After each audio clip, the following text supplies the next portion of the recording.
com essa perspectiva do direito à informação e comunicação. Bem, essa dimensão, então, conceitual, que envolve todo um papel aí da própria uma construção da cidade digital enquanto um caminho assim, de uma sociedade da informação local, em que você está trabalhando uma perspectiva assim, em que o cidadão,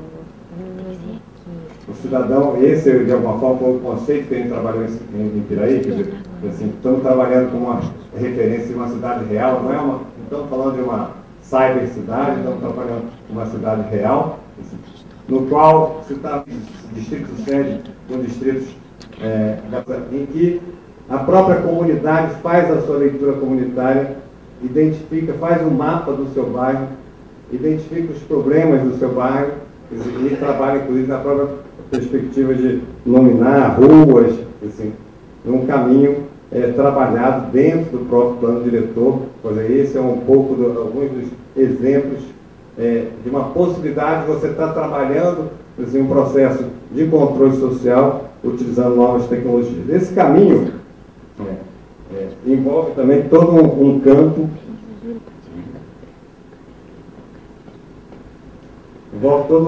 tecnológico que eu não vou pensar também grande em termos de como caminhar em termos de controle social. Tem um desafio tecnológico, esse desafio tecnológico nós trabalhamos inicialmente uma rede sem fio. Essa rede sem fio era muito cara, nós fizemos um processo de repensar a rede num sistema híbrido, trabalhando diversas tecnologias. Isso é a rede hoje existente, assim como você tem uma rede de distribuição, você tem, no caso da água, esgoto, canalizações, distribuição e um grande tubo, assim, com uma dimensão e uma estrutura que atinja todo o município. No caso do Piraí tem 520 km², o município todo está coberto, as áreas rurais estão cobertas, assim, e com diversas tecnologias trabalhadas assim, dentro da própria escola. Isso é uma tecnologia utilizada no projeto piloto, isso é uma tecnologia de energia elétrica, transformada de energia elétrica. E esse caminho envolve toda uma discussão de marco legal de cidades digitais que vem sendo discutida com a própria Anatel. Segundo a Anatel, só as operadoras de telefonia fixa poderiam implantar uma rede pública como essa.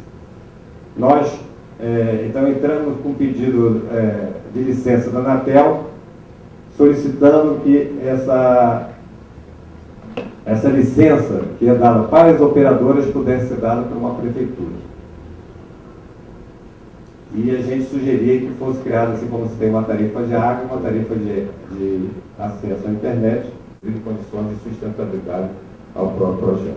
Então, esse caminho, ele foi também trabalhar dentro de uma discussão com o Conselho da Cidade. O Conselho da Cidade fez um mapeamento digital, estruturou as áreas com maior densidade, as áreas com maior prioridade em termos de acesso à internet, todo um caminho de construção social dentro do município, numa perspectiva de pensar essa cidade digital.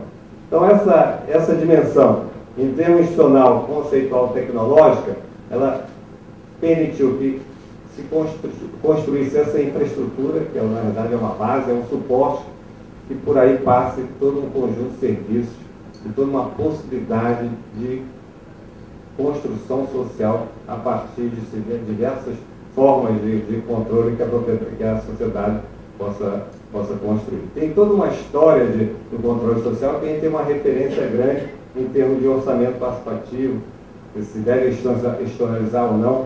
Nesse caminho de utilização de novas tecnologias, a experiência de Minas, do Chico Ferramenta, ele procurou fazer um orçamento participativo utilizando a internet. Teve uma dimensão mais difusa em termos de participação, mas ampliou muito o grau de participação, mesmo que fosse uma participação difusa e não tanto controlada como eram os orçamentos participativos que se iniciaram lá em Patinga, não, mas não concentrado como foi em Porto Alegre, que tinha uma forma mais institucionalizada, ainda que não fosse aprovado pela Câmara. Tem toda uma dimensão de gestão que, como eu acho que já está também todo mundo um pouquinho cansado, eu estou falando aqui só mais em termos de tópicos, que a gente depois possa até trabalhar melhor em termos de participação aqui no plenário. Então, mas já tem uma dimensão de gestão que envolve o repensar da gestão, o papel dos centros de processamento de dados. Centros de processamento de dados sempre foram trabalhados no sentido de controle da informação, centralização da informação. Esse caminho, então, foi repensado em termos do sistema de rede, papel da cidade educadora, novo papel do professor, novo papel dos alunos, e toda uma dimensão assim, de reestruturação assim, da educação em função do novo projeto pedagógico incorporando as novas tecnologias. E como eu sei que eu tenho pouco tempo, eu vou, muito mais do que, talvez,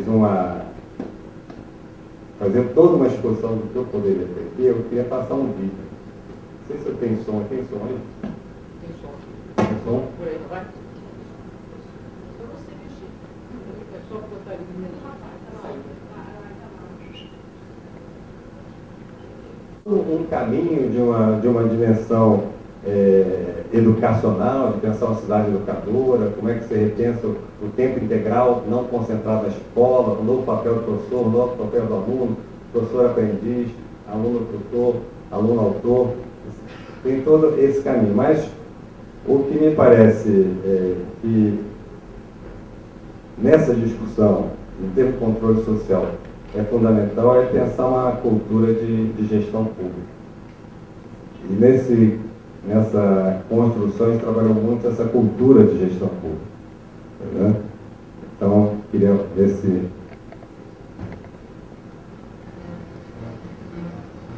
Está dando a introdução?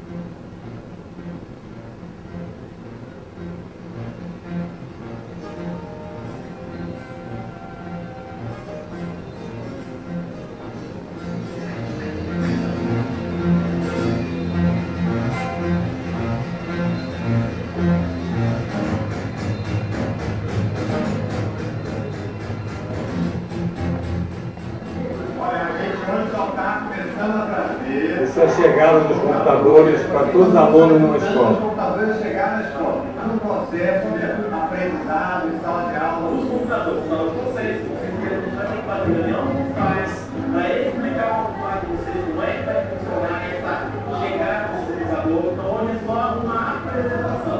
Para que vocês divulguem a internet, é verdade, a escola realmente vai ter o computador. Aí essa a gente está junto ao lado. Vão ter uma aula prática hoje. Mas essa hoje também é uma forma de vocês tomarem um pouco de conhecimento, como é que ele chega e como é que você não tem cuidado.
Eu quero compartilhar minha alegria com toda a equipe do Vira Digital, com todas as pessoas, os parceiros que nos ajudaram, da iniciativa privada, nos órgãos do governo do Estado, do governo federal.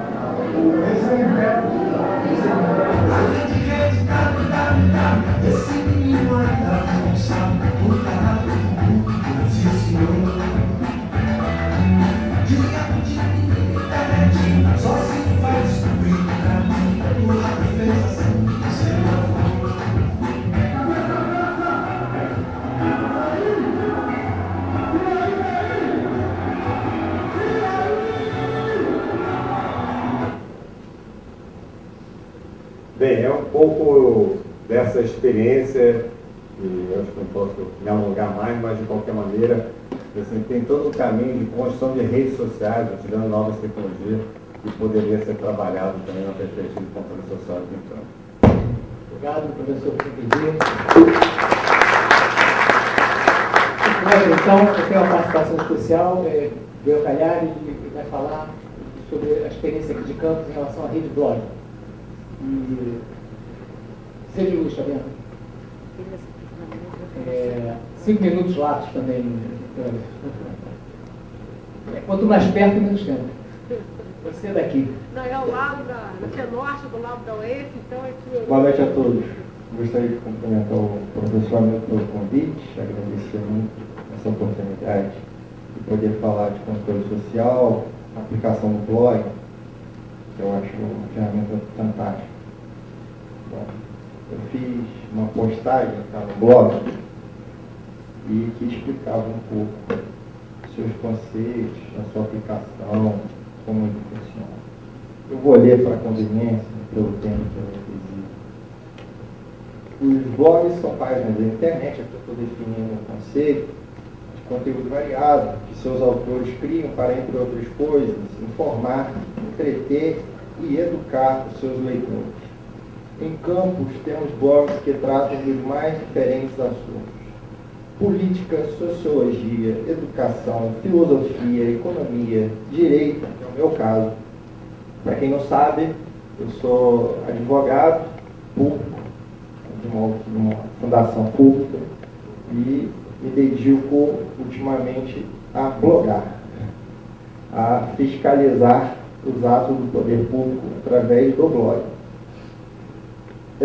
Temos blogueiros jornalistas, educadores, profissionais liberais, políticos. Aqui na plateia já visualizei alguns que conheço pela internet, primeira vez que tenho contato. O Vitor, o Fábio, o professor Roberto. E interessante que os blogs formam uma rede democrática e pluralista, que é capaz de infundir temor e, ao mesmo tempo, respeito e admiração das pessoas. Temor em quem busca monopolizar a informação. Definitivamente, o blog quebrou esse monopólio da informação em Campos. Quem prefere encobrir verdades ou não tem interesse de formar cidadãos mais conscientes de seus direitos e de suas obrigações. Respeito e admiração em quem faz valer seu direito fundamental à informação, a fim de se autodeterminar sem cerceamento de sua liberdade. Os blogs vieram para ficar e têm desempenhado papel fundamental no controle dos atos governamentais e na formação da opinião pública, seja denunciando práticas ilegais, o que eu prefiro fazer, o que eu sei fazer, eu acho. Seja contestando informações imprecisas e obscuras. Tem um blogueiro que usa um pseudônimo, Chacal, fantástico, blog dos mais lidos de campo, que faz esse papel de contesta números, quantos empregos foram gerados, uma obra, e vendo aqui minha homenagem a ele.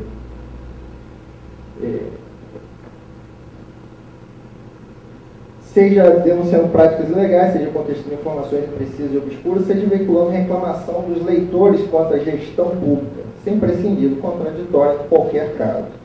Não há, diante desse cenário, como deixar de... Aí aqui entra, eu tento relacionar o blog com o princípio republicano e o direito à informação. não há diante desse cenário como deixar de reconhecer a importância dos blogs para o regime republicano. A forma republicana de governo pressupõe responsabilidade dos agentes públicos, porque eles têm a missão de cuidar da coisa pública. Todo agente público sujeita-se à fiscalização do povo, pois na medida em que é investido de poderes para gerir a coisa pública, assume em contrapartida o dever de prestar contas de seus atos.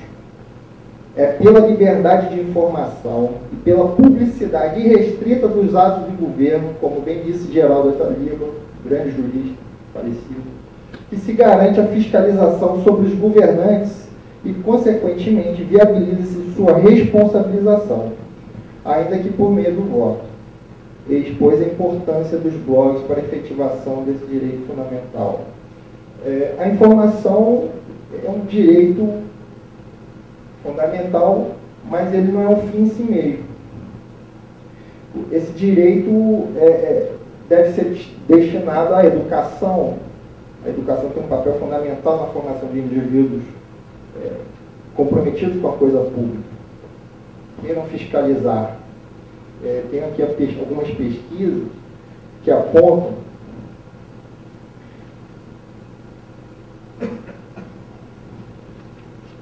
que a educação, a escolaridade é um fator que afeta o grau de participação em atividades políticas e sociais. Você usa a informação para educar, né, tem direitos conexos, educar, se reunir, manifestação de pensamento. Né. Acho isso muito interessante e a educação tem aqui seu papel relevante. O blog acabou criando esse mecanismo. Ao mesmo tempo ele consegue educar, eu me proponho educar, tentar traduzir o direito para uma linguagem mais simples, para que todos entendam. Eu já questionei alguns atos, para citar um exemplo interessante de controle. Eu percebi na internet que o atual governo denunciou a contratação de empresa fantasma na gestão passada. E qual foi a minha surpresa? Quando percebi que aquela empresa supostamente fantasma foi reconhecida a vitória dela no processo licitatório. O governo contrata uma empresa fantasma. Só diz depois a prefeita resolveu anular o ato.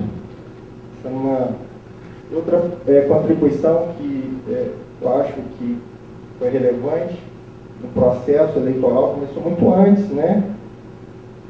Então, participei do esclarecimento de algumas questões que envolviam a eleição ao candidato que tinha sua candidatura impugnada, esclarecer algumas questões.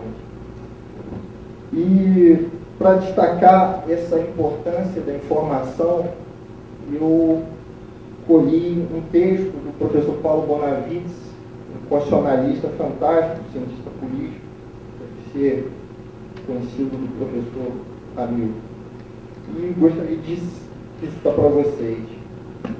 Com efeito, a mídia nas mãos da classe dominante é a mais irresistível força de sustentação do status quo de seus governos conservadores, impopulares, injustos e reacionários. Afastá-la daquelas mãos, democratizá-la, protegê-la mediante dispositivos constitucionais que se assegurem a legitimidade no exercício de suas funções e deveres sociais, é o primeiro dos pressupostos da democracia participativa.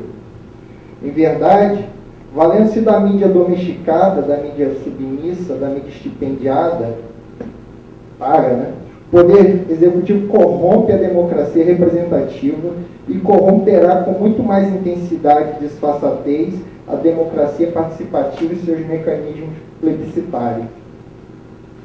E, nesse ponto da minha exposição, gostaria de render homenagem aos blogueiros, classe a qual pertenço ultimamente, fazendo uma adaptação de uma passagem uma passagem do Rui Barbosa.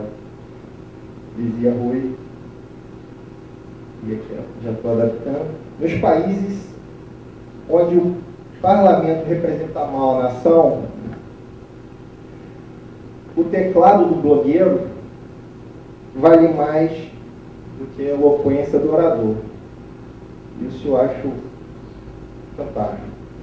Mas eu gostaria de abordar outras questões que foram postas aqui nesse encontro, destacando que a fiscalização e controle, significa isso, fiscalizar, supervisionar, inspecionar, não deve se dar na fase prévia, nas licitações, nas publicações de licitações e contratos, deve ser concomitante, acompanhando a execução de obras, fiscalizando a aplicação da quantidade de asfalto, medindo, e também deve ser a posteriori. O controle que é feito pelos órgãos instituídos costuma ser a posteriori. Isso é terrível, é falho. Uma famosa administrativista, a professora Maria Silvia, diz que o melhor controle é o controle popular. É o mais eficaz. Hoje em dia, outro dia, ontem, eu acho, vi uma entrevista do ministro da CGU, que dizia que a FUNASA reiteradamente incorria em falhas, as mesmas falhas. E não tinha solução. Aqui em Campos, se não tiver o controle não só no trato da informação, para que as pessoas conheçam, mas é preciso entrar em batalha. Entrar, se for o caso, em batalha. Porque o político parece não se impressionar. Montesquieu, de repente, tinha razão. Dizia Montesquieu que todo aquele que tem poder tende a dele abusar. E parece ser uma realidade. Eu tenho uma proposta de controle e usando a legislação. A Lei de Ação Civil Pública permite que associações constituídas há mais de um ano, mas a lei autoriza o juiz a dispensar essa exigência, a propor ações civis públicas em defesa do erário. Basta que uma associação inclua entre as suas finalidades isso, a defesa do erário, a proteção do meio ambiente e até a defesa do consumidor. Eu acho que isso é fundamental. Mobilizar, para mim, é isso. Mobilizar é pôr em movimento. E o brasileiro, não sei, isso cai em uma divergência teórica, filosófica, se o homem nasceu bom e a sociedade o transforma num ser mau, ou se o homem já nasce mal, tem tendência para o mal. De um modo ou de outro, eu acho que a fiscalização é indispensável. A Constituição prevê controle interno e controle externo. Controle interno institucionalizado, controle externo também institucionalizado. Mas a CGU é exemplo de controle interno do Poder Executivo Federal.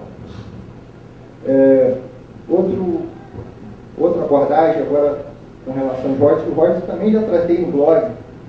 E interessante é que essa vedação na aplicação dos royalties é feita acriticamente. Explico.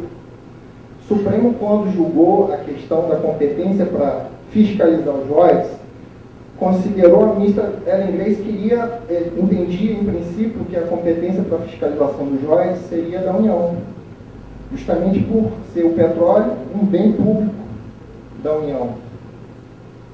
Mas com a intervenção do ministro Sepúlveda Pertence, ela mudou de opinião. Ele a convenceu de que os royalties significam uma compensação pela exploração. Exploração pelo transtorno que o município, que o Estado tem através da exploração do petróleo. E ele entendeu que o royalties é receita originária. Receita originária na classificação de direito financeiro tem a mesma natureza da receita auferida com o aluguel de um imóvel público a um particular. Então é importante discutir a autonomia municipal para dispor, para regulamentar a aplicação dos royalties. E aí não existe hierarquia, não pense o artigo 8º da lei 7.000, qual o número da lei? 77990. Não existe hierarquia entre lei federal e lei municipal, que existem campos de competências. O município deve disciplinar matérias de interesse local. A lei federal, quando fez essa restrição à aplicação dos royalties, por exemplo, em matéria de pessoal, invadiu a competência municipal. Porque a receita originária, imagine a União criando uma lei, impedindo o município de gastar como bem quiser a verba que arrecada com a alocação de imóvel. Se o dinheiro é do município, não cabe intervenção federal. A lei é, portanto, inconstitucional. Se bem que a anterior Constituição, questão de tempo, não foi recepcionada. Uma questão que me parece relevante. Se o município não dispuser de norma sobre os royalties, teremos essa confusão toda, em que se gasta como bem quiser, as pessoas investem em qualquer coisa, dinheiro desviado. Eu acho que o controle da legislação sobre os royalties, uma legislação municipal, e aí podem me perguntar, mas como é que vai ficar a constitucionalidade, não vão questionar? Bom, o Supremo reconhece o poder do chefe do Executivo de deixar de cumprir a lei que entenda inconstitucional. O chefe do Executivo, de ofício, ele pode descumprir a lei que ele entenda inconstitucional. Mas como fica o TCE? O TCE é órgão auxiliar do Poder Legislativo, não é órgão do Poder Judiciário. Que o município entre com uma ação para frear a fiscalização do TCE. Mas é importante que o município disponha sobre isso. Só mais um. Só. E, portanto, a minha sugestão é a criação de associações que tenham por objeto, tenham por finalidade a defesa do erário, do meio ambiente, do consumidor. Acho que sem isso não teremos uma mobilização só com informação. O brasileiro, o campista, absorve informação, dorme e no outro dia esquece, que é outra informação. Acho que só isso. Professor, agradeço. Desculpa. Obrigado, muito polêmico e interessante a observação do Golfo. Então, eu pediria aos debatedores 7 minutos para os comentários. Geraldo, lapso também. Ali no microfone, por favor. Os debatedores vão antecipar. Quem quiser se inscrever para fazer perguntas, pode se inscrever com o Rosana, tá? Que ela vai anotar. Por favor, Geraldo Coutinho, presidente regional aqui da Firjan, a miúde envolvido nesse debate sobre políticas públicas. Muito obrigado, professor. Muito obrigado pelo convite. Eu entendo que a minha tarefa aqui como debatedor seria comentar a respeito das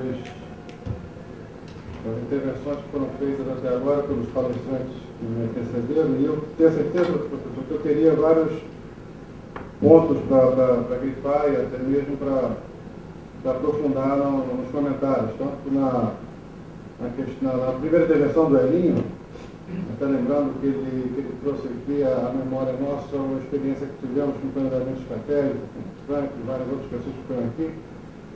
Foi uma experiência riquíssima, né? Mas ele se referiu que aquilo era o Nirvana. O conceito de Nirvana meu dele está totalmente diferente, porque foi uma minha de gato tremendo, mas muito enriquecedora, e eu acho que todos nós aprendemos muito naquela ocasião. Teria também muita coisa a dizer da exposição da Débora sobre as experiências, as iniciativas ricas do Rio Como Vamos, o próprio Rodrigo, hoje vestindo aqui a camisa da ANP, que a gente já conhece jogando com outros chapéus, o Antônio da CGU, o professor Frank, do Kleber, hoje advogado do Engenheiro também. Enfim, eu acho que o debate, se tivéssemos mais tempo aqui, nós ocuparíamos aqui o dia inteiro e teríamos muita coisa a dizer. Mas, como o tempo é muito curto, você vai me permitir eu concentrar aqui os meus comentários a respeito da iniciativa propriamente dita que hoje se propõe aqui. Você lembra, na primeira vez que você mencionou essa intenção sua, eu te parabenizei, falei do valor que teria essa iniciativa para a nossa sociedade, para a comunidade campista, principalmente que ela vinha com uma roupagem um pouco diferente das mais recentes que a gente tem testemunhado. Né? Você colocou a coisa como uma premissa de que ela deveria vir numa abordagem universal, ela deveria vir com um olhar holístico, onde todas as forças da cidade, todas as representações da cidade estivessem abrigadas dentro dessa iniciativa e com voz e voto para fazer as coisas encaminharem. Mas reconheci também que isso era uma iniciativa bastante ousada da tua parte, que iria demandar muita coragem e, acima de tudo, persistência para que isso fosse adiante. E eu não tenho nenhuma dúvida que isso são qualidades que estão presentes aí na tua personalidade e você, contando com o apoio de todas essas personalidades que hoje aqui estão, vamos conseguir levar adiante e fazer disso uma iniciativa concreta, ou melhor dizendo, concretizar essa iniciativa. Eu digo que isso é um pouco complicado na cabeça de alguns de nós, principalmente se olharmos para as iniciativas que tivemos aí em anos anteriores, muitas delas, ou a maioria delas, eu diria, frustrantes. Coisas que pareciam que iam vingar, projetos que pareciam que iam tomar corpo e vida própria, que infelizmente foram sacrificados no meio do caminho por motivos, via de regra, não muito nobres. E eu quero acreditar também com isso que alguns dos personagens que sempre nos acompanharam, sempre tiveram presentes em iniciativas como essa, que hoje estão aqui ausentes, eles o fazem exatamente por essa carga de frustração que carrega. Eu prefiro pensar assim do que imaginar que algum outro motivo possa ter impedido aqui a vinda de gente importante que precisa se juntar a esse grupo para a gente poder ganhar massa crítica e consistência na sequência dos trabalhos. Eu acho que essas iniciativas, embora frustrantes no passado, nos trouxe aprendizado. Nos trouxe, pelo menos, nos mostrou alguns pontos que devem ser tratados com mais cuidado, aspectos que têm que ser observados para evitar que a gente caia nas mesmas armadilhas que caímos em outras vezes. E aqui eu não estou apontando nada que deva ser observado, mas simplesmente eu vou listar aqui uns 4 ou 5 questões que, na minha avaliação, merecem uma reflexão mais demorada. Na primeira, eu chamaria a atenção de que nenhum de nós que possamos nos engajar dentro desse novo ente, dessa nova entidade, podemos trazer algum tipo de esperança, de perspectiva de substituir o gestor público. A responsabilidade por fazer é e sempre será do cidadão que ali foi colocado para isso, seja através do voto, seja através de um mandato otorgado pelo gestor responsável. Então, por isso, é uma coisa que a gente precisa entender de pronto. Quem faz é quem tem a responsabilidade de fazer, inclusive de responder pelo que fez.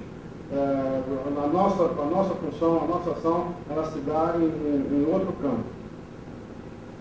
Um outro aspecto também que eu listo é que a gente tem que ter cuidado para não dispersar tempo e esforço tentando consertar coisas erradas que foram feitas no passado.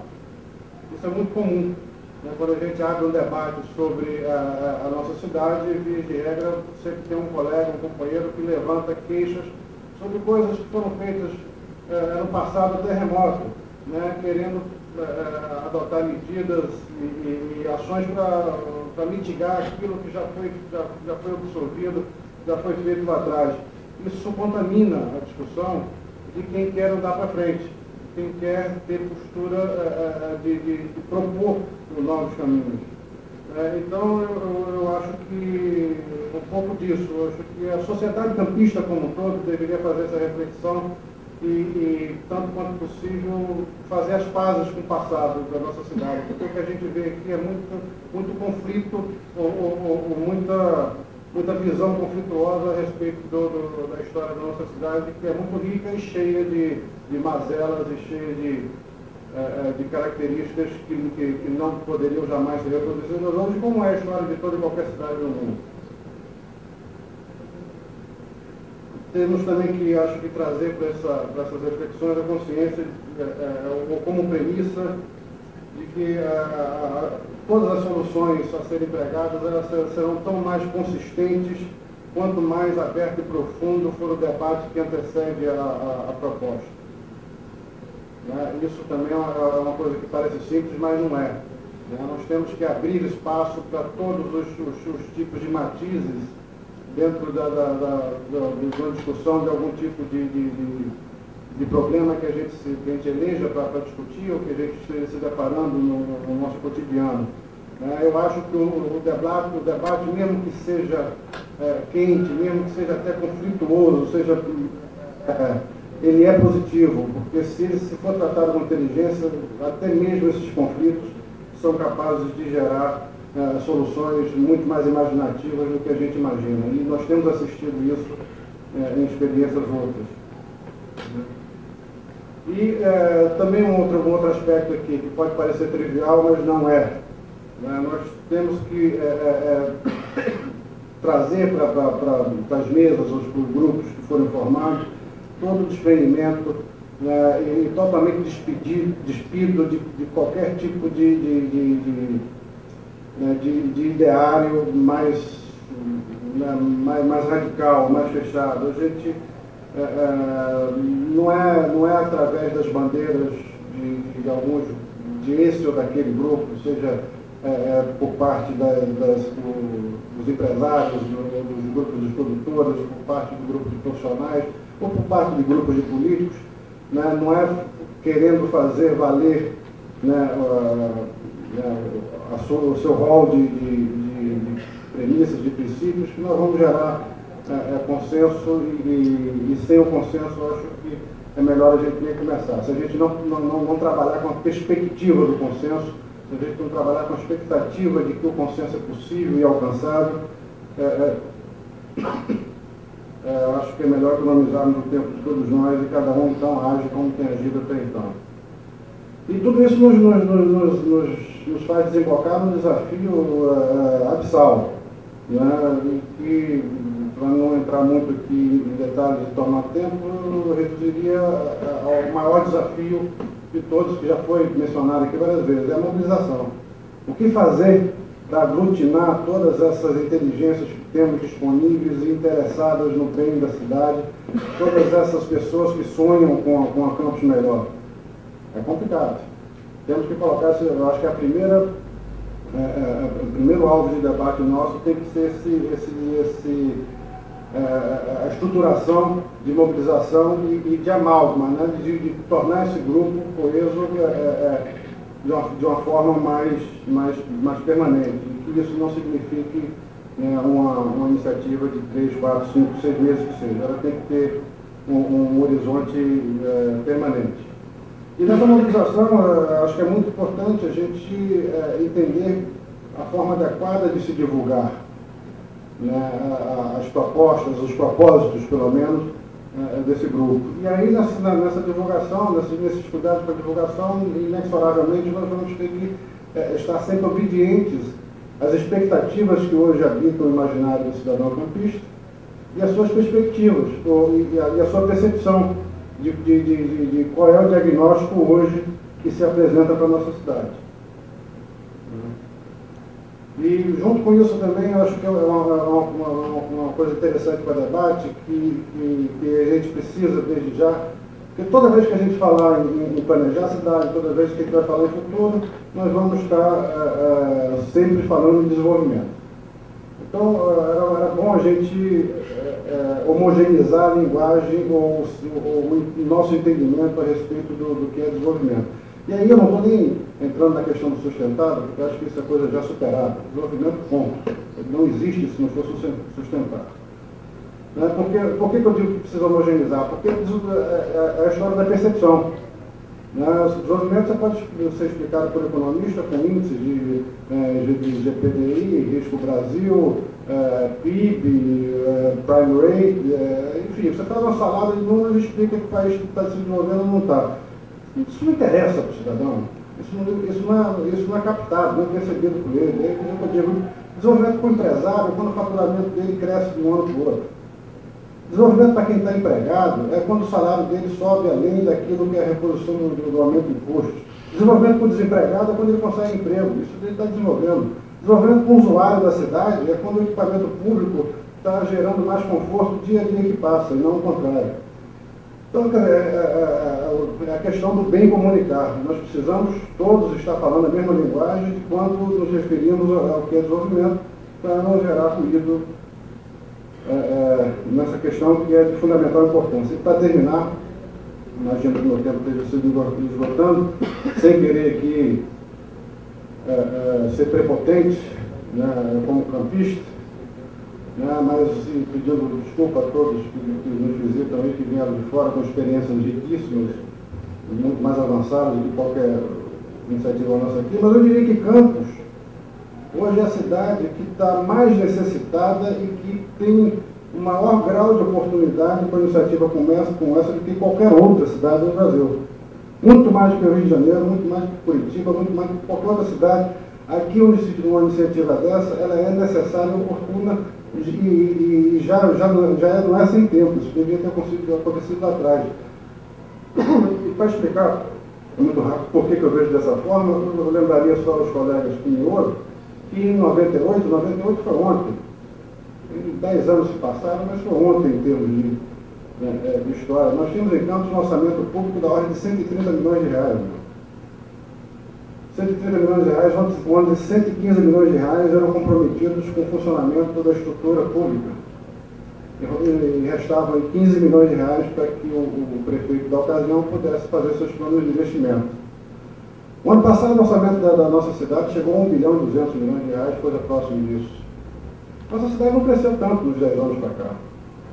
Então, se eu fosse fazer aqui uma regra de 3 burra, né, mas cabe, é permitido a gente fazer esse tipo de análise, eu diria que se a cidade está do mesmo tamanho, 115, 130, 150 milhões seriam suficientes para satisfazer o funcionamento da máquina. E o restante seria saldo a investir, a reformar e a projetar a cidade para o futuro próximo. Não é isso que nós estamos vendo. Nós temos um comprometimento absolutamente maior com o funcionamento da estrutura pública e as obras de investimento necessárias a gente não vê acontecer. E, no meu modo de entender, no meu modo de compreender, inclusive a gestão pública, não há uma outra forma de consertar isso a não ser suportar uma gestão pública com um bom planejamento. Um planejamento que aponte ali qual cidade que nós, cidadãos, desejamos ver daqui a 10 anos. Né? E a partir daí tentar debulhar as ações que são necessárias para transcorrer o caminho, o caminho correto para o atingimento daquela meta. E eu acho que é nisso que deveria desembocar uma iniciativa como essa. Se eu fosse trazer alguma sugestão de como primeiro ponto a ser trabalhado por uma entidade como essa, seria voltar a carga em cima de um planejamento estratégico para a cidade dos próximos 10, 20 anos. Não é nada complexo, temos pessoas capazes de fazer isso, existe uma forma de consenso, uma forma ideal de consenso, mas se essa forma ideal de consenso não puder ser trazida para a realidade de hoje, ora, vamos trabalhar com formas alternativas, né? Até que, né, conhecendo bem a visão e os conceitos do Frank, que é um expert e mestre nessa questão, eu diria, Frank, que eu, da minha parte, eu prefiro um planejamento que seja capenga do que a ausência total do planejamento. E o que eu quero dizer especificamente? Se nós não pudermos trazer o poder público para dentro de uma iniciativa como essa, façamos nós. E vamos doar para a sociedade, fazer desse planejamento e a administração desse planejamento da forma que ela entender mais apropriada ao tempo e à hora que for chamada a falar. Agora, não vejo como a gente consertar as coisas que estão erradas na cidade, e muito menos como construir uma cidade maior, se nós não tivermos uma linha de ação concatenada que dê consequência, que faça uma ligação de uma obra com outra, de uma ação com outra, e que isso traga como consequência a produção de metas que são hoje cobradas e que estão habitando a expectativa de nós há muito tempo.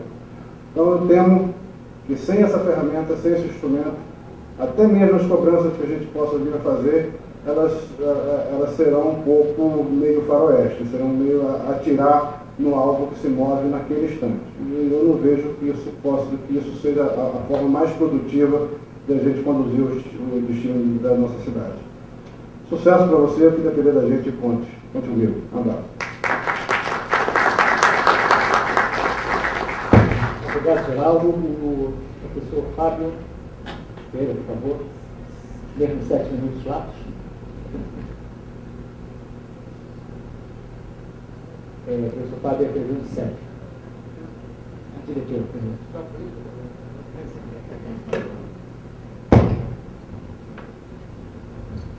Não, professora Graciete, me puxou a orelha. Muito boa noite, ao público, à mesa, os palestrantes que trouxeram experiências, acho, muito interessantes para a gente pensar aqui no contexto local, sobre diversos aspectos. Que eu entendi bem, professor, da proposta. Acho que é interessante a gente recuperar um pouco da trajetória, da mobilização da sociedade civil aqui em Campos, que foi um pouco fruto da fala do professor Hélio, a primeira fala, o professor Franco também fez menção a isso, o Geraldo. Então, acho interessante tentar cruzar um pouco essa experiência nossa com as outras experiências que foram trazidas aqui na fala dos palestrantes. Eu acho que a questão do plano estratégico, que foi citado aqui nas 3 falas que eu mencionei, do Geraldo, do Franco Coelho e do professor Hélio, é uma experiência realmente marcante, apesar de eu ser muito jovem, mas eu me lembro um pouco dessa questão, acompanhei um pouco, sempre na interlocução do professor Hélio, os companheiros aqui da época do Cefet, hoje IF, né?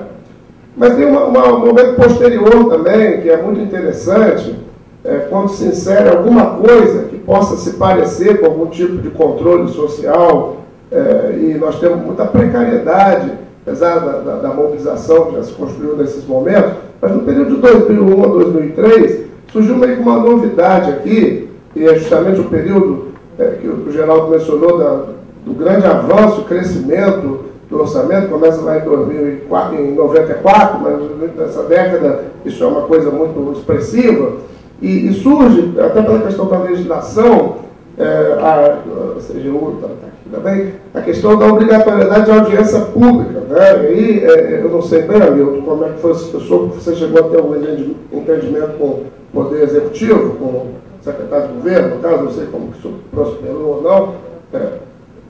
Eduardo Crespo está aqui, né? Com o Poder Público, eu acho que é importante, e a presença de cada vez mais de representantes do Poder Público, mas também do Poder Legislativo, né? Porque aí a gente acaba tendo como experiência, como referência nessa década, embora que não tenha consequência, as audiências públicas frustrantes, mas que no início da década foram mobilizadoras da sociedade civil. A ONG Cidade 21, eu também milito, a gente conseguiu, o professor Roberto Moraes presidia à época, fazer um estudo de fôlego, que a gente chamava o raio-x das propostas orçamentárias na época, e um debate com muita participação. A gente aglutinava um conjunto grande de entidades da sociedade civil e participava com muita energia desses debates na Câmara, o que depois resultou numa frustração, porque todas as emendas, primeiro, não era tão fácil transformar esse esforço de mobilização em emendas, e depois o que era produzido absolutamente não tinha consequência na execução orçamentária, né? Lamentável. Então a gente vem nessa década com essa questão do orçamento crescente, fabuloso, como exemplificou aqui o Geraldo Coutinho, completamente resultante, né, majoritariamente resultante da questão dos royalties, o Rodrigo colocou com muita propriedade para a gente aqui, em função as regras e a legislação que determina esse crescimento exponencial do orçamento local, né? Mas com uma total falta de transparência, falta de controle, né? No local. Acho muito interessante a exposição do Antônio, né? da CGU, Antônio Barros, que abre um leque aí de oportunidades, de iniciativas que a sociedade civil, nesse novo momento, provocado pela iniciativa da UF, professor Hamilton, acho que podemos, porque é uma caixa preta. Foi mencionado, o Antônio mencionou a questão do Fundeb, o antigo Fundef, é uma questão que me é cara, porque eu sou do movimento social, sou sindicalista na área da educação. Aqui em Campos, Antônio, é uma caixa preta. Nós não temos conhecimento, a prefeitura, nas últimas gestões, negligenciou sistematicamente, e aí nós conseguimos, às vezes, por outros caminhos, junto ao INEP, procurando os repasses, que aí é disponibilizado, o que a gente consegue informação é via os instrumentos de publicidade que são dados pelo governo federal. Você manda um ofício, né?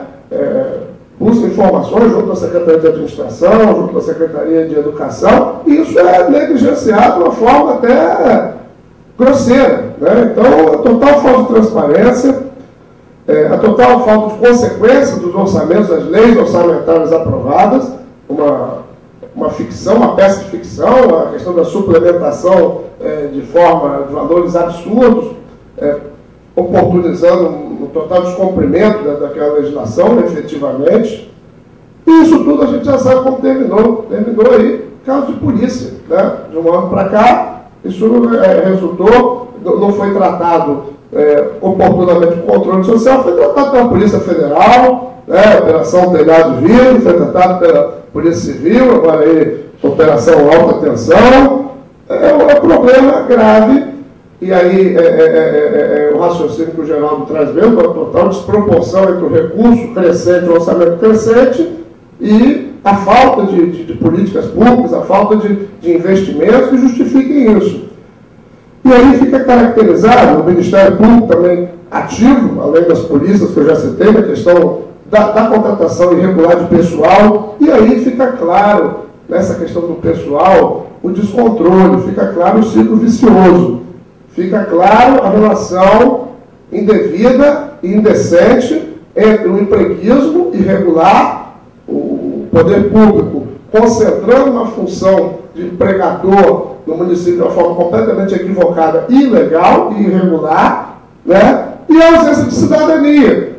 Porque aí, de certa forma, também o cidadão, né, não se mobiliza da forma como o Antônio colocou aqui com muita propriedade, que a CGU estimula o cidadão a se mobilizar e a fiscalizar e a participar, porque grande parte desses cidadãos, infelizmente, fica comprometida na outra ponta do ciclo vicioso, que é de se beneficiar de alguma forma da gestão que não é transparente, da gestão que não é regular, né? Eu acho que esse é um pouco o nó que a gente tem que desatar. Como buscar essa mobilização, que o Geraldo colocou aqui, sabendo que você tem na sociedade, não na sociedade civil, mas na sociedade, no conjunto dos cidadãos, no universo dos cidadãos, uma cultura do vício, que é fomentada também há 10 a 20 anos, né, 2 décadas nessa cidade. Então, esse é um problema que esse fórum precisa encarar, sabendo que é um problema que está presente na sociedade e que dificulta todo esse trabalho de mobilização, que é fundamental, que a Débora mencionou, que o Antônio colocou, que é estimulado pelo governo federal na forma que ele colocou aqui, né? Para tentar finalizar, que eu acho que eu também já estou me estendendo muito, a questão da educação me chama muita atenção. A Débora trouxe alguns indicadores da educação na cidade do Rio de Janeiro, e basta a gente dizer que com todo esse orçamento, nós estamos na cidade que tem o segundo pior resultado do IDEB do estado do Rio. Campos só ganha de Cardoso Moreira, com relação a indicadores da educação básica, né, do estado do Rio de Janeiro, com todo respeito aos cidadãos companheiros de Cardoso Moreira, mas que certamente não tem um orçamento, né, que a gente tem aí a grande questão da vinculação constitucional de recursos para a educação, que é uma polêmica antiga, né, que no início da década a gente tinha sempre com os representantes do governo lá, o Agenor Burla, que à época levava essa discussão, o doutor Gondim, que levava essa discussão, dos 25%. Se é 25%, aí toca um pouco nessa questão, Rodrigo, se é recurso de transferência, se é receita corrente, se não é, se incide sobre ele ou não. O governo sempre diz que não, que é 25% sobre as receitas de IPTU e ISS e só isso, né? E a gente insiste que se não é, se essa é uma polêmica, mas que pelo menos tem que ter vontade política para investir mais na educação. A gente não tem, aí a gente vê o exemplo que o Frank traz aqui de Piraí, né? Que é uma coisa que nos deixa, essa semana até o professor Renato postou no nosso blog, né? Também tem me dedicado à prática da blogagem, né? E o professor Renato Barreto, que é um colaborador nosso, postou exatamente sobre essa experiência de Piraí que você trouxe aqui para gente, que é uma coisa. Aqui quando a gente teve o Navegar é Preciso. O que é o Navegar é Preciso, gente? O Navegar é Preciso, com todo respeito, me parecia mais um programa de exclusão digital. O programa nunca funcionava, né? Sempre estava fora de um programa de inclusão digital, que você chega lá e não está online, está offline, né? O cidadão não pode acessar, mas né? Por quê? Qual é o interesse, né?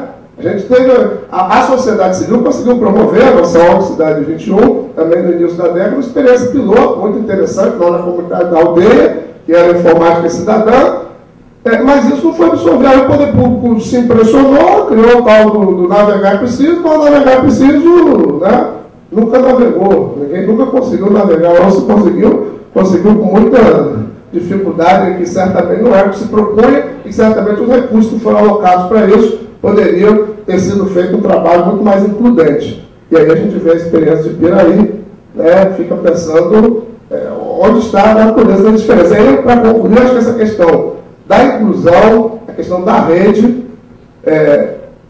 da inclusão digital, e aí a questão da rede blog, que o Kleber trouxe para a gente aqui, a rede de blogs de campo, é importante essa rede, sem presunção. Eu escrevi até um artigo essa semana na Folha da Manhã, que reconhecendo as limitações ainda do universo. Certamente o rádio é o meio que repercute muito mais no universo dos cidadãos e campos, mas mesmo atingindo uma franja restrita da sociedade, essa rede ameaça, sem dúvida, e um programa como esse de Piraí, aqui, Frank, para a gente, para o Kleber, para mim, para os outros companheiros que militam aí na Rede Blog, seria mamão com mel para a gente fazer esse trabalho de mobilização, de estimular a sociedade a vir participar, a vir debater conosco, a vir ouvir o que a CGU tem a dizer e a exercer efetivamente essa cidadania. A gente tem aqui esse trabalho formidável de inclusão digital que vocês conseguiram desenvolver em Piraí, a gente tem um outro universo para sensibilizar o cidadão para a necessidade de controlar, de fiscalizar, de exercer efetivamente a sua cidadania. Então, eu concluo com essas observações, deixando que, além da questão da falta de transparência, acho que são dois elementos fundamentais que nós temos que atacar, essa questão da mobilização, que é a falta de transparência e a cooptação que é feita sistemática, historicamente, pelos grupos que estão e estavam no poder em campos do movimento social. Acho que a qualidade e a importância desse grupo que está aqui hoje até essa hora, quem passou por aqui no Pontificar e quem a gente pode envolver através das entidades, dos grupos, das organizações que estão aqui, isso é fundamental, porque a gente vai ter uma vanguarda, sim, mas que dentro de um processo de entendimento, de busca pelo consenso, nós temos campo, sim, para avançar, porque vai na mão do que está sendo pensado, né, em diversas situações que o painel aqui de expositores puder deixar claro para a gente.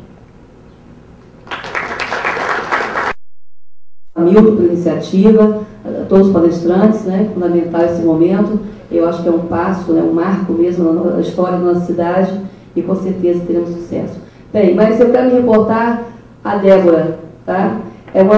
Também sou sindicalista, sou do CEP, militante do CEP Campus, CEP-RJ, e a grande preocupação os indicadores, Débora, que você apresentou aí na sua abordagem, coloca uma diferença gritante entre a escola privada e a escola pública, né? E nós defendemos a escola pública gratuita e de qualidade.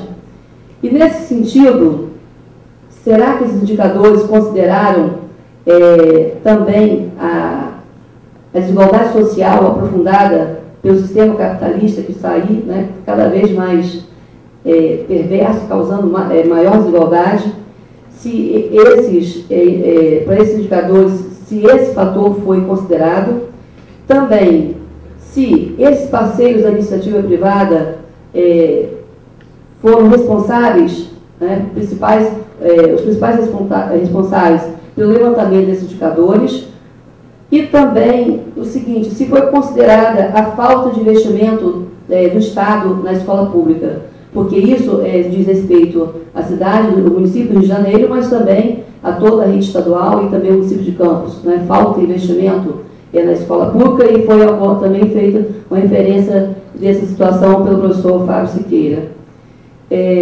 Isso nos preocupa, e se esses indicadores influenciaram para que o prefeito do Rio de Janeiro, ao tomar posse, entregassem as creches do município do Rio de Janeiro para as organizações sociais, né, que tem causado grande indignação e mobilização por parte do CEP-RJ quanto a essa situação de privatização da escola pública, que é o que nós tememos hoje que possa se alastrar. E haja visto que em Campos também contamos com a rede municipal sucateada,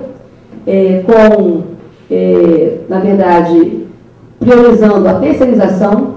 Hoje nós temos uma luta em prol do concurso público para os funcionários administrativos, e o poder público, a Secretaria da Educação, reluta em prefere manter os terceirizados, pelos motivos que nós conhecemos, né? Mais barato, explora-se mais e, na verdade, negando aos trabalhadores uma estabilidade profissional. É isso, Débora, que a gente quer saber.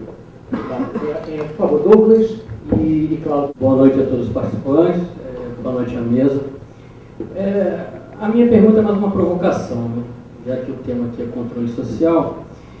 Primeiro dizer que, com todo respeito ao pessoal da CGU, ao Antônio, muito me preocupa quando a gente fala de controle social, né, e principalmente quando a gente trata de dinheiro público e de definição de políticas públicas, que uma das grandes estrelas do debate seja justamente o controle, a controladoria geral, que na verdade deveria ser a última instância, deveria ser só um detalhe nessa esfera toda. Porque quando o controle tem muito destaque, é porque falhou tudo. Ou seja, assim como na sociedade, quando a polícia atua demais, é porque falhou tudo antes, quando o controle também tem muito destaque, porque as nossas escolhas de políticas públicas foram todas erradas. Então, a minha pergunta é mais ou menos nesse sentido. Não seria muito melhor para a gente, enquanto sociedade civil organizada, quanto órgãos e entes federativos de poder, instituições, associações, ONGs, estamos discutindo aqui a moral e a ética das escolhas do uso do dinheiro público, para então só depois, de forma subsidiária, a gente discutir se ele foi empregado dentro ou fora da lei? Que para mim essa é uma questão anterior. Ou seja, eu estou muito mais preocupado em saber se a intervenção do poder público no gasto do dinheiro vai ser para transferir milhões de reais para subsidiar empresas deficitárias no transporte público, e que não debateu antes com os usuários e com a sociedade a forma correta de fazer essa transferência de recursos. Mesmo que a gente chegue à conclusão, que eu acho muito difícil, que esse dinheiro foi bem empregado, que foi empregado dentro da lei, bem empregado, que eu digo assim, estrito senso, da forma legal. Eu estou muito mais preocupado com a legitimidade do uso do dinheiro público do que da legalidade do dinheiro público. Porque a minha pouca experiência de vida e no acompanhamento das questões de políticas públicas demonstram, me revelam, que toda vez que essas intervenções privilegiaram grupos e setores que tradicionalmente mantiveram seus privilégios e concentraram renda e poder econômico nesse país, o resultado foi sempre a corrupção, quase sempre a corrupção. Porque ela é uma corrupção de duas medidas. Ela é uma corrupção ética, antes, quando decide privilegiar primeiro uma minoria em detrimento da maioria, e depois a corrupção em si, estrito senso, que é a questão do desvio mesmo. Então eu acho que a preocupação desse fórum, de qualquer fórum que se disponha a debater a questão da legalidade do uso do dinheiro público, tem que debater antes a ética e a moralidade do uso desse dinheiro. É saber para quem a gente vai usar esse dinheiro. Se é em nome da maioria, da coletividade, das cooperativas de costureira, dos arranjos produtivos locais, das cooperativas, das redes, das pequenas redes, das micro-redes de crédito, ou se a gente vai pegar dinheiro e investir em grupos que só sugam, concentram renda e quando acaba o dinheiro saem daqui e deixam a cidade só com o ônus das suas atividades produtivas. Eu acho que é essa a preocupação que esse fórum deveria ter, acho que essa preocupação, sem querer desmerecer a participação e a atividade de controle, do ponto de vista estrito senso, da atividade policial do Estado, de prevenir a corrupção, etc., que é até muito bonito do editorial do William Bonner, no Nacional, etc., né? Mas que na verdade é pouco eficiente porque os caras desenvolvem meios de controle também e de contra-informação e continuam roubando e inventam novos meios, a gente inventa novos meios de novas tecnologias de controle e eles outras tecnologias de burlar. Quando na verdade a gente sabe que a grande forma de controlar o dinheiro público é definir para onde ele vai ser gasto. Ou seja, essa é a minha pergunta. Não seria primeiro muito melhor a gente definir como e para quem nós vamos gastar o dinheiro, para depois nós definirmos a legalidade ou não desse uso desse dinheiro? Obrigado. Obrigado, Douglas, né? Douglas, você é a Gracete é do sindicato, eu queria registrar, que no sindicato dos professores, você é do... Não, eu sou só um cidadão. Só um cidadão. Obrigado. Muito bem. Bom, Cláudio, não. O Cláudio está aí.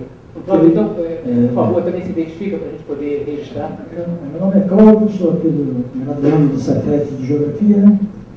Tive o prazer de ser aluno do professor Rodrigo, que contribuiu com alguns conhecimentos ligados ao professor. Tive de dizer que minha alma fica em festa, né? E se fosse Jobim, diria que minha alma canta, né?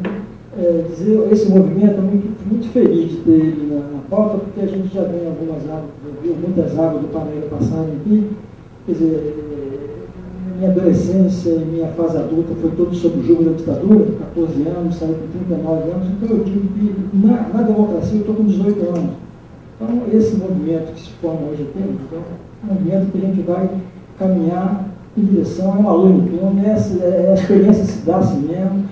É evidente, a gente tem uma experiência dizendo que o Rio Tâmisa, em 1953, ele era pior do que o Tietê. Hoje o Rio Tâmisa tem salmão nadando em Londres, no centro de Londres. Então, esse caminhar é tendo agora não abaixar a guarda. E quero dizer que esse movimento, só um índice que eu vou dar aqui para Campos, né? Campos está entre os 20, professor Antônio, está entre os 20 maiores municípios, quem não conhece, está entre os maiores 20 maiores PIB do Brasil, 5.560 municípios. E ele é 50, e o IDH, que mede educação em renda e longevidade, o IDH no estado de Campos no estado é 56, 84 municípios. Né? E o IDH de Campos, no Brasil, é 1.815.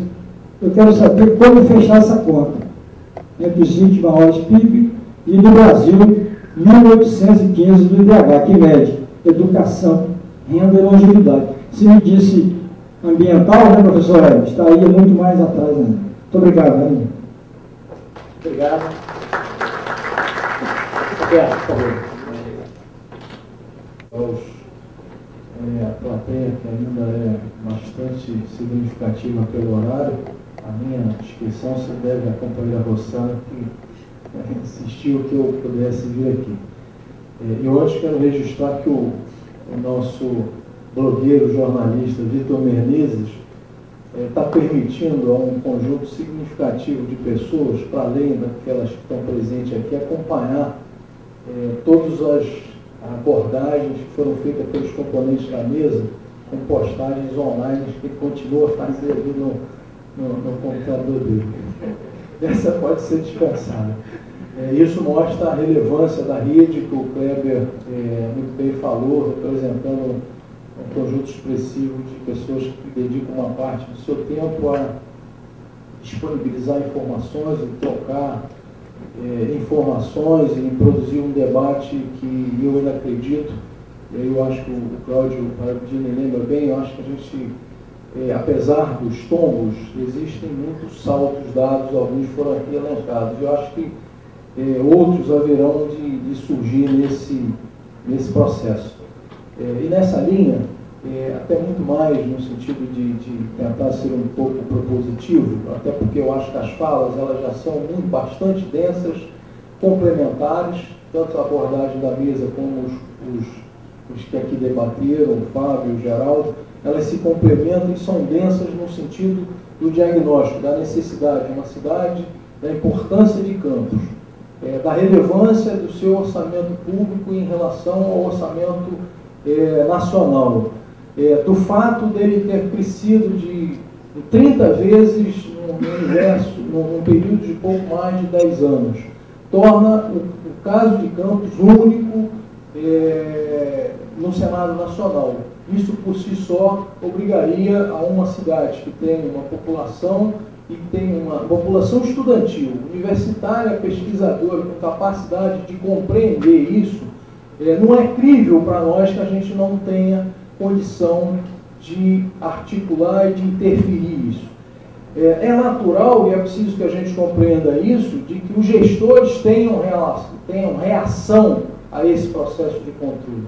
Mas também é natural que eles aprendam a conviver com esses controles, né? E isso vai depender da intervenção da sociedade civil, de certa maneira, no sentido de fazer isso, né? Mesmo que as audiências públicas que debateram o orçamento e fizeram ver à população, né, o tão volumoso é o orçamento de Campos, e fizeram que parte dessa população tivesse a vontade de discutir que eles gostariam de ter em determinado bairro uma praça, outro uma creche, e começaram a discutir volume de dinheiros para isso, isso significa que a ambiência, mesmo nos bairros mais afastados do nosso município, ou nos distritos, interessados em fazer aquele patamar acima do controle social, que é discutir prioridades de intervenção.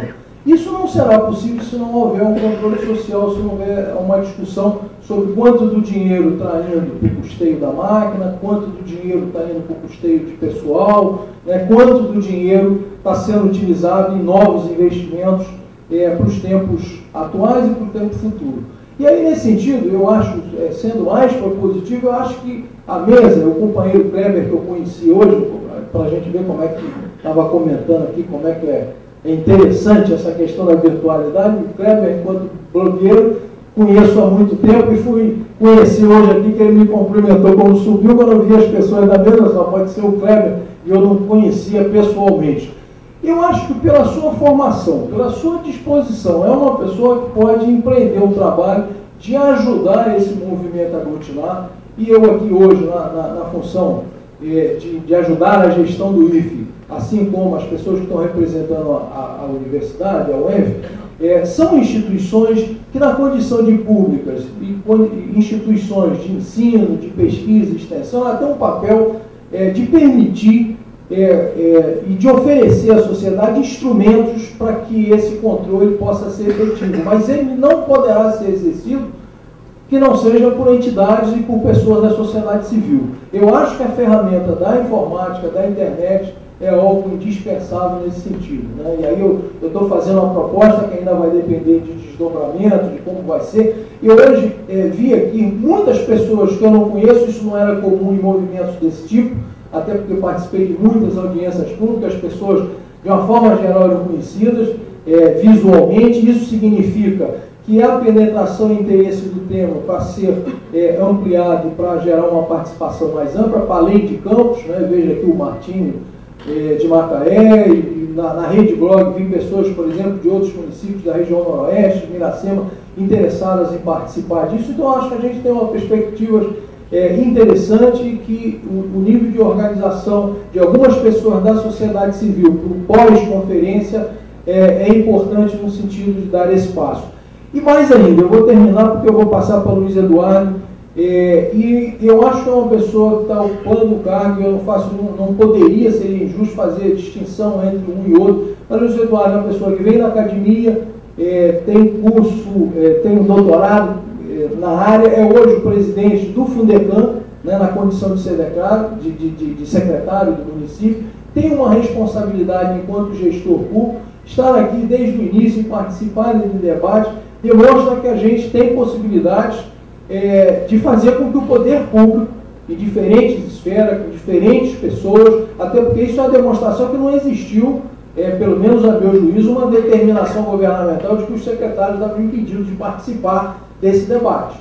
Né? Se o Luiz Eduardo está aqui é porque isso está em aberto. Isso é uma coisa positiva, porque eu acredito que o poder público municipal, com gestores atuais, possam criar mecanismos que possam tornar tanto o fundo quanto o outro, as esferas da gestão, como algo que seja possível a sociedade participar, possível não só controlar os gastos, mas, quem sabe, interferir nas escolhas de prioridade. Eu quero parabenizar também, especialmente, ao Hamilton, porque eu acho que a nossa cidade, muitas vezes, ela tem uma virtude que é de ser hospitaleira, mas muito mais no plano pessoal.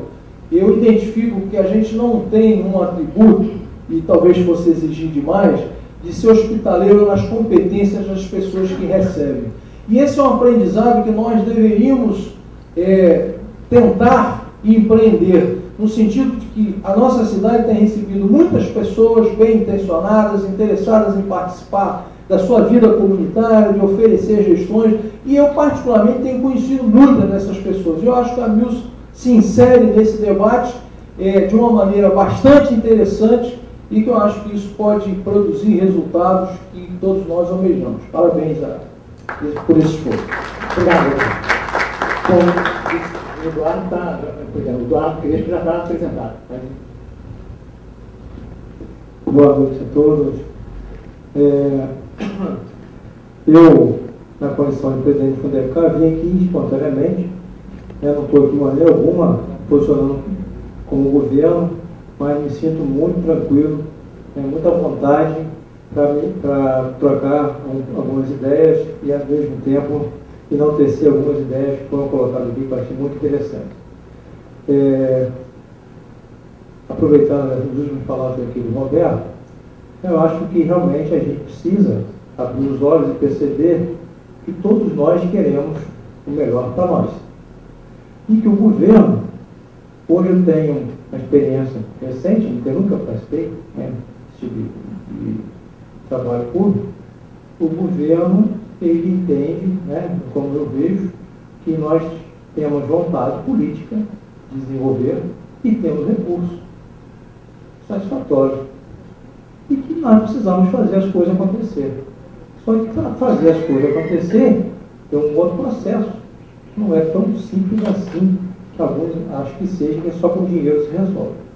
Infelizmente, a gente tem um momento de comportamento de uma sociedade como um todo que ficou relativamente viciada a uma situação de vantagens, de oportunidades, e que, com responsabilidade de uso e recurso público, não pode se permitir. Que para a gente, de fato, faça um desenvolvimento, como o Geraldo colocou aqui, o sustentável é considerado já condição sine qua non. Mas é importante a gente destacar o desenvolvimento sustentável local, a gente precisa saber o que quer e como fazer. E a pior coisa que eu sinto no governo nesses primeiros dias é exatamente esse processo de desorganização do trato em si, do recurso, da operacionalidade, porque a gente é cobrado exatamente pela fiscalização dos órgãos competentes, tribunais de contas e tudo mais. E a gente, o CPF da gente está ardendo no processo. Então a gente tem um senso de responsabilidade, isso precisa ser adequado e ajustado. Quando você encontra um governo com uma história desorganizada, exatamente para poder dificultar a fiscalização, o acompanhamento da sociedade como um todo, a gente fica naquela bola dividida. Ou você organiza para andar, ou você anda e vai organizando, enfim. É mais ou menos nessa linha. Eu posso fazer, resumidamente, um sentimento geral do governo para uma pouca participação no contexto geral, que é a experiência lá pelo Fundecam. Nós estamos aqui, eu estou com o superintendente lá, de uma inovação no processo do Fundecam, que é abrir um espaço para ciência, tecnologia e inovação, que é o DINE, e a gente está aqui no papel de ouvidoria, se é que pode dizer assim, do setor do governo, porque o governo tem o setor de ouvidoria, e isso aqui é um instrumento fantástico para a gente, que a gente precisa sentir realmente esse espaço para poder a gente não estar perdendo tempo fazendo coisa que não é para ser feita. Eu achei muito interessante na palestra, não lembro o nome dela, a Débora, aquela questão dos indicadores locais, regionalizados. Eu achei, não domino isso, não sei se é uma coisa relativamente fácil, tecnologicamente, para se estabelecer, mas uma das grandes dificuldades que a gente tem lá no governo, quando você olha a sociedade, é a falta de indicadores oficiais, indicadores responsáveis, que você possa ter seu marco zero e fazer uma ação e medir aquilo de forma mais rápida. O IDH, que foi bem colocado aqui, ele é interessante, mas ele tem uma velocidade muito longa, você não consegue avaliar. Aqueles valores ali, de repente, já estão muito ultrapassados, pode estar até muito pior do que aquilo não. Então, a falta de indicadores organizados, aí o papel da universidade nesse contexto eu acho muito interessante, para que a gente possa trabalhar em cima de fatos oficiais, que seja feito com algo idôneo, que eu acho que tem que ser feito. Mas isso é um fator limitante para saber se a gente está no rumo na direção certa ou não. Nos diversos aspectos. Eu achei interessante. A fala do Geraldo em relação à questão do planejamento, isso é uma condição sine qua non. Nós, sociedade, precisamos saber o que a gente quer. Em quanto tempo? Porque aonde a gente quer chegar, em quanto tempo a gente pode dispor para isso. Para que a gente possa ter referência, e poder caminhar, discutir metas e tal, e aí discutir de forma objetiva o que pode ser feito. Agora, no modo geral, eu quero parabenizar, eu acho que foi fantástico, aprendi muito, eu quero poder continuar, me sinto muito à vontade, porque o coordenador do fórum foi? Já Francisco está aí ainda? Não, já foi. Lá no fórum, a gente participou do processo do fórum, infelizmente eu não consigo acompanhar a agenda do fórum, ele está reclamando, só tem 3 pessoas, fiquei assim, coitado. Ele está lá lutando, não dá, a gente chega uma hora, a agenda da gente apertou. Então, mas eu acho que é importante esse tipo de processo, mais uma vez voltando aqui ao Geraldo, a questão da gente desenvolver uma estratégia que motive as pessoas, de fato, que se mobilize a sociedade, para que a gente possa ter essa continuidade. Isso é um fator, um detalhe importantíssimo, que eu acho que tem que ser atento a esse tipo de coisa, mas eu vejo com muita alegria como campista, entendeu? A nossa sociedade está com essa sensibilidade, mas que seja uma sensibilidade para que de fato a gente construa um mundo real, verdadeiro, sólido, pé no chão, que não seja uma iniciativa para se construir um espaço para interesse político, interesse partidário, esse tipo de coisa. Então a gente perde o foco, perde a direção e com isso a gente não avança. Nos momentos de se discutir questões políticas partidárias, nos momentos os calendários certos, mas que a gente faça a nossa discussão visando realmente o nosso desenvolvimento. Estou lá no Fundecam com muita alegria, muito entusiasmo, com muita responsabilidade, que é a minha própria natureza, mas com muita vontade de fazer alguma coisa para que a gente possa mudar e melhorar, desenvolver campos. Obrigado. Obrigado. Claro, a intenção do Crespo é dizer que o movimento aqui tem que ser um movimento, não pode ser monopolizado por nenhum grupo, nenhum partido, mas a orientação nossa de parabenizar a Graciete, que é uma dirigente do Partido Comunista Brasileiro. Nós estamos abertos também aos partidos políticos para que eles venham discutir seus programas e suas questões aqui nesse projeto, uma forma até de qualificar os dirigentes políticos, de todos os matizes, certo? Parabenizar a Graciete e lembrar que esse espaço é para os religiosos também, e para todos os segmentos sociais que têm algo a dizer. Temos representantes de uma padre, pode ser já fazer uma comunicação. Há 1 ano e 3 meses aproximadamente, os grupos desacordos do Estado do Rio de Janeiro começaram a conversar entre si. E na sexta-feira nós estaremos assinando o acordo de cooperação para trabalhar o controle social.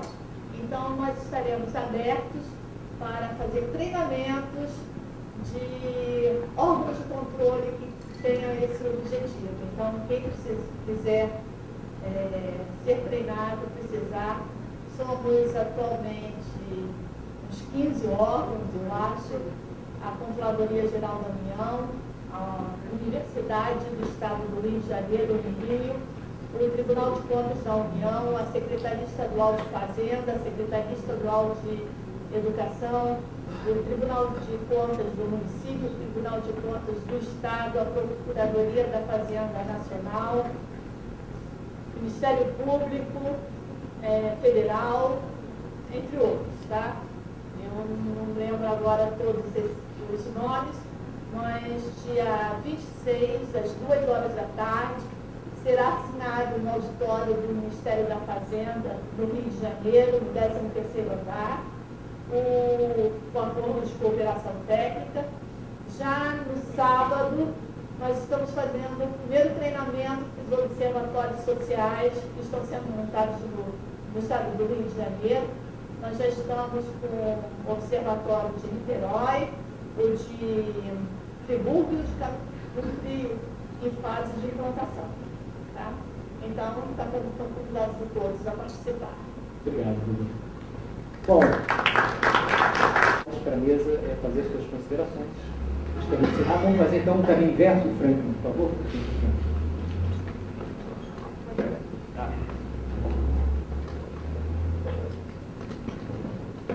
Bem, eu, na verdade, quero também parabenizar esse caminho construído aqui em Campos. Acho que, falando um pouco da intenção do Geraldo, acho que o Geraldo recupera um critério de uma pactuação. Né? Na verdade, esse é exatamente um caminho que eu acho que está sendo construído. Pelo lado, então, da minha experiência mais recente, que está muito ligada a essa perspectiva de inovação tecnológica, eu acho que pode ser parecer um contrassenso, mas é importante afirmar que as novas tecnologias excluem. Porque elas, de alguma forma, se elas aumentam o fosso de exclusão social se você não as integra a população numa perspectiva mais ampla tecnológica. Então, esse, na verdade, todo o caminho que, de algum modo, a gente tem construído é no sentido de trabalhar esse processo de inclusão mais ampla e com um conjunto de parcerias que eu acho que o Fórum, tanto a Rede Blogueiro, por exemplo, nós temos um caminho de todo um processo multimídia com o Ministério da Cultura. Se hoje, dentro de um site do Ministério da Cultura, que é www.culturadigital.org.br, eles têm todo um sistema já de articulação de redes sociais que poderiam ser utilizados. Agora mesmo está tendo, não sei como é que também é a discussão aqui, temos de software livre, em termos de recursos, né? O recurso, o projeto inteiro aí, ele se paga com a utilização do software livre. Nós temos uma economia de 2.500.000 por ano em termos de utilização do software livre. Então tem um conjunto de aspectos que eu poderia aqui estar falando, e aí então, um pouco para concluir, falando da perspectiva de como esse projeto está sendo replicado assim, no estado todo. O projeto foi feito em Piraí. Esse vídeo que vocês viram foi um vídeo da primeiro projeto piloto, colocado numa escola. Hoje a gente está colocando em todas as escolas. Não basta colocar equipamento, eu acho que essa é uma missão que o CEP está fazendo também a nível estadual, assim, não basta só você entregar equipamento, tem todo um trabalho de capacitação, de sensibilização, capacitação e formação, de repensar o projeto pedagógico da escola. Então esse caminho está sendo replicado, no primeiro momento foi replicado no corredor do Vale Histórico do Café, que envolvia Rio das Flores, Vale do Piraí, Valença, Rio Claro, e hoje está sendo trabalhado uma perspectiva de uma primeira rede regional pública em todo o estado do Rio de Janeiro. Ele quebra um pouco, na verdade, ele quebra um pouco o paradigma que foi trabalhado no processo de privatização de telecomunicação no Brasil. Ele pensa uma possibilidade de uma rede mais flexível, com capacidade de estruturas empresariais regionais, e a visão de que quebra um pouco a visão de que há um monopólio natural nas telecomunicações e abre um mercado imenso também colocado no campo das telecomunicações. Então tem todo um caminho que repensa o próprio papel hoje em termos de funcionamento do sistema de telecomunicações regionais, locais, e acho que isso eu deixo aí para a gente, fico à disposição de vocês de qualquer possibilidade de construir uma discussão maior que eu posso voltar aqui.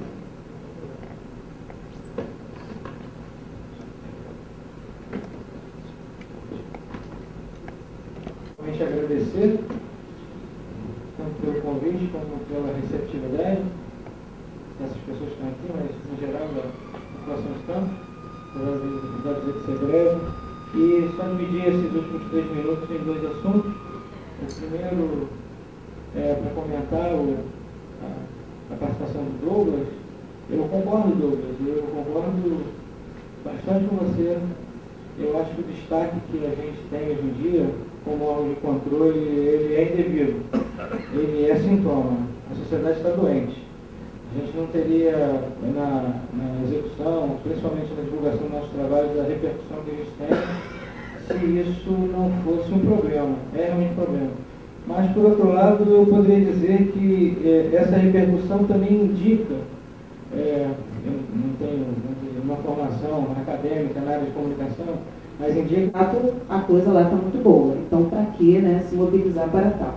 Agora, Cassiete, respondendo a você, eu quero dizer, primeiramente, que você fez, acho que 3 ou 4 em uma, né? Eu também sou professor, os meus alunos me xingam quando eu falo, uma pergunta, que na verdade são 3 ou 4 perguntas em uma. E assim, eu não sei se eu consegui anotar todas e, por favor, caso eu não tenha conseguido, me interrompa. Enfim, você perguntou se esses indicadores levarem, se a construção dos indicadores de indicação levaram a considerar as desigualdades sociais. Bem, esses indicadores de educação foram construídos a partir dos microdados do INEP, do Censo Escolar. Tá? Esses microdados, eles, na verdade, eles são levantados a partir da localização geográfica da escola. Né? Só que no Rio, aproximadamente 90% dos alunos do ensino fundamental estudam nas escolas próximas aos seus locais de residência. Né? Então, nesse sentido, do ponto de vista do material que vem para a gente construir o indicador, não dá para considerar logo de cara a questão das desigualdades sociais. Agora, depois do indicador construindo e cruzando aquela informação com um conjunto de outras informações, né, nas outras áreas, que nos ajuda a compor um retrato, um painel daquela localidade. Todos atualizar essas informações. Muito obrigado e boa noite.